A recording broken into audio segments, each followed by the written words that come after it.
Hello everybody, and the end of the year is almost here. This year had some solid good films, it had quite a bit of disappointing movies, and it had some terrible films, pretty much as always. But today we're going to be concentrating on the best movies of this year. But before we get into the top 10, I want to make myself clear that number one, this video will not contain any spoilers for any of these films that is on my list, because I hope if you get interested in any of these films that you haven't seen, so you can go and enjoy and watch these by yourself. Secondly, I have not seen every single movie that came out this year. For example, critics are saying that The Roma by Alfonso Cuarón is the best movie of this year. I have not seen that. Or films like Mandy or Climax, I haven't seen those. I haven't seen every single film. These are the films that I have seen, I picked from those. And number three, I am a human being, I have my own opinion, so this is my top 10. You might disagree with the ranking of these films, you might disagree with the films that are in my top 10, it's absolutely okay. Don't get angry though, because this is my opinion. Also, one more thing before I get into the top 10, I want to quickly tell you my honorable mentions, movies that didn't make it into the list, but they are worthy of mention nonetheless. It's Deadpool 2, very well made sequel. It's 8th grade Bo Burnham's directorial debut, I really enjoyed it, and it's also Upgrade, a low-budget action film that really surprised me. So without further ado, let's get into our top 10 best movies of 2018, starting in with number 10. For 14 years, we've been waiting for the sequel of one of the most amazing animated films of all times, The Incredibles, and Pixar has been working on it for quite a while. And this year, finally, The Incredibles 2 came out, and it was great. In my personal opinion, this sequel does justice to the first one. The story starts the exact same place where the first one ended, and it has all the characters from the first one that we all love, and they're all great. They're all amazing. There's humor, there is amazing action in this movie. In my personal opinion, action is quite riveting. And the animation, it's Pixar, it's amazing. The only one issue I have with The Incredibles 2 is the villain. I personally think it was pretty weak and quite predictable. Everyone in the theater, like the people who were sitting next to me, they were chatting and pretty much predicting who was the villain. They were right. But in general, this is a very well-made sequel, and if you enjoy Incredibles 1, I mean, who doesn't? You will love this one as well. At number 9, we have another animated film. I feel like for the last couple of years, whenever Wes Anderson puts out a film, it's always on the best of the year list. This time around, Wes Anderson tells a story of dogs who are dumped into this trash island, and there is a boy who wants to find his dog in this island, and through this journey we find out about the characters, and every dog has personality and you care about them. You find out their backstory at one point, and it's amazing. Through amazing storytelling and a very unique animation, this movie won my heart. It's a very heartwarming film. If you haven't seen Isle of Dogs, I highly recommend it. Wes Anderson did a great job again. At number 8, we have Bradley Cooper's directorial debut, A Star is Born. Now, this is not the first A Star is Born story. There have been movies before that about this, but I have not seen those. But Bradley Cooper did a very well job with this film. It stars Bradley Cooper himself and Lady Gaga. It tells a story of Jackson Maine, who's a country rock singer, and he is on the fall of his career because of his alcoholism problem and his drug addiction. One night at a bar, he meets this woman, Allie, who's a very good singer, and they fall in love. Both actors did a great job. Bradley Cooper was amazing, and Lady Gaga, she blew me away. I know that this role is kind of perfect for her because she is a singer in real life, but even in the dramatic scenes, she did extraordinarily well. I wasn't looking at her performance and thinking, oh, this is a singer who is acting. No, I was looking at her as a legitimate actress. She did a very fantastic job. And also they did amazing singing the songs in this film as well, because I know Cooper was absolutely against the idea of karaoke, of lip syncing to the songs. So most of them, if not all, are sang by them live. And it was amazing. The songs in this film are great, the soundtrack is amazing. Also, the story itself was very dramatic and it touched me deeply. And I absolutely love this film, and I definitely recommend you check it out if you haven't seen it yet. At number 7, we have another directorial debut, this time John Krasinski's horror film, A Quiet Place. This movie shocked me. I wasn't expecting for this to be this good.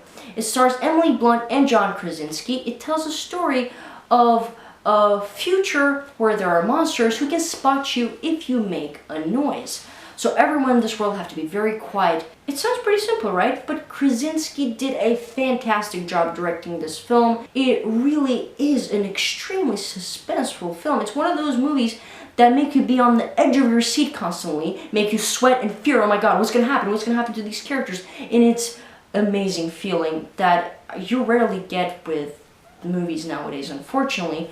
Also, by the end of this film, it has a pretty ballsy move, which I applaud you, Krasinski. It was a great choice. And as a horror film and a movie in general, it really surprised me, and I can't wait to see the sequel. Now, I was debating whether I should watch this movie or no, because I knew nothing about Fred Rogers or his show Mr. Rogers' Neighborhood, so I was wondering if I would enjoy this movie.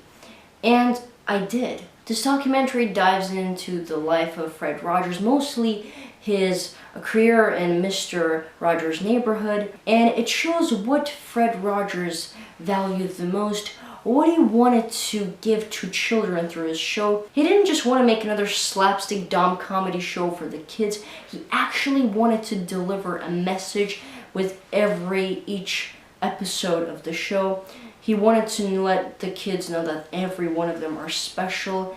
And just his view for the world and for everything, it really amazed me. And even though I knew nothing about Fred Rogers, it really touched me. I highly recommend this movie. Again, if you want to watch it, watch it. If you're afraid that you won't like it because you don't know anything about Fred Rogers, don't worry. This movie is absolutely enjoyable regardless of your information about this man. It's amazing and I loved it. When the teaser for this particular film came out, I thought to myself, this is gonna be amazing. And it was. In a billion years, Sony finally didn't let us down, and Spider-Man Into the Spider-Verse is an amazing Spider-Man movie. Our main character is Miles Morales, and he's an Ultimate Universe, and through a portal, other Spider-Mans come to this world, and all of them have one mission: to destroy this portal and go back to their homes. Through this journey, Miles Morales learns how to become Spider-Man. We have a lot of fun interaction between him and the other Spider-Mans. Every character in this film is great. Miles Morales is amazing. I hope whenever he appears in a movie, he'll be just like that. Even Aunt May is badass. Characters are great, and animation, man, the animation is extremely unique. The animation ties with storytelling, and it's just one big amazing thing that everyone should see. The only one issue I have with Spider-Verse is Kingpin's kind of not really convincing motivation, but other than that, this movie was fantastic.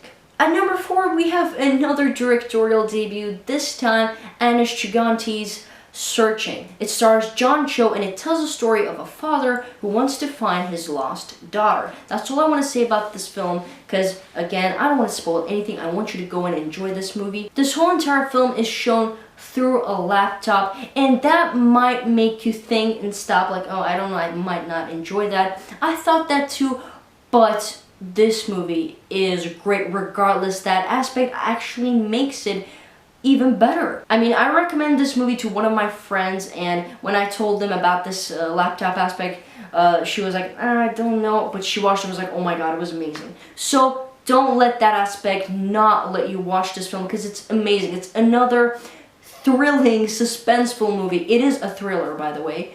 And the plot twist in this film really did surprise me. Throughout the whole entire story, this movie throws different answers for you, so you might think, what happened to the girl? This happened to the girl.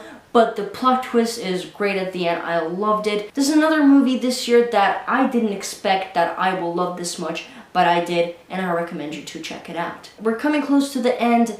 At number 3, we have Netflix's best film this year, sci-fi film Annihilation. It stars Natalie Portman, who plays a character, biologist, and a former soldier who joins a team of other people to go into this Area X to find out what happened to her husband. Now, there are types of sci-fi films that are pretty simple. Everything's understandable, it's entertaining, it's fun. It's Sharp John played here. this is what it is, and you understand it.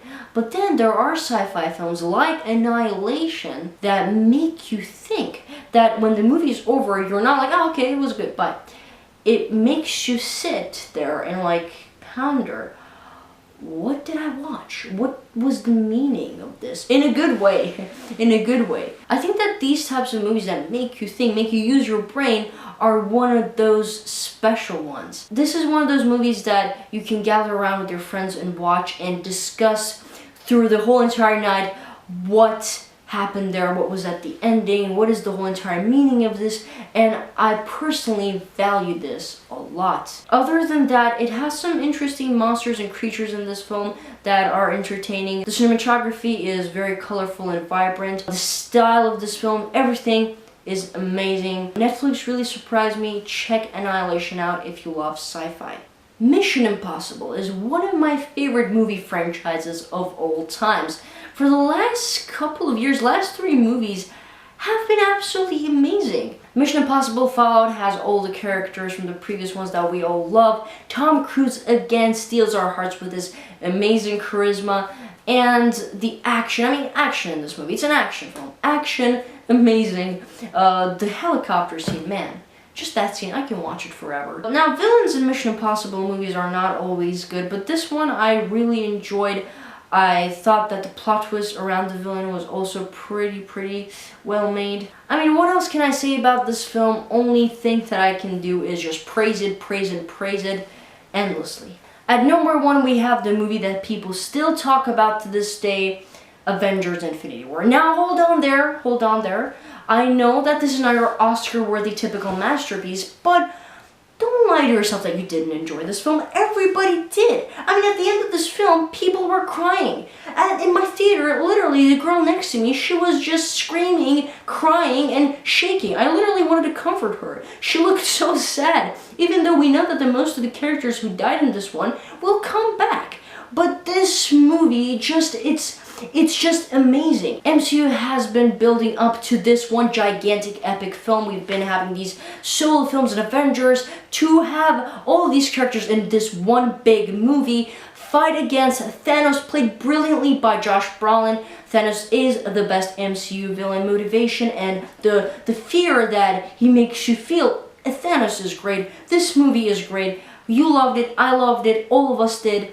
And the end game, I mean, it became the most viewed trailer in 24 hours. That's all I need to say. MCU is killing it. And in my opinion, Avengers Infinity War is one of the most amazing things that happened in cinema 21st century. So that's it for this video, guys. Let me know down in the comments below, what are your favorite films of this year? If you enjoyed this video, leave a like. If you didn't, leave a dislike. And if you don't want to miss my other movie and TV show related content, subscribe to this channel, and I hope to be back at the same exact spot next year discussing 2019's best movies.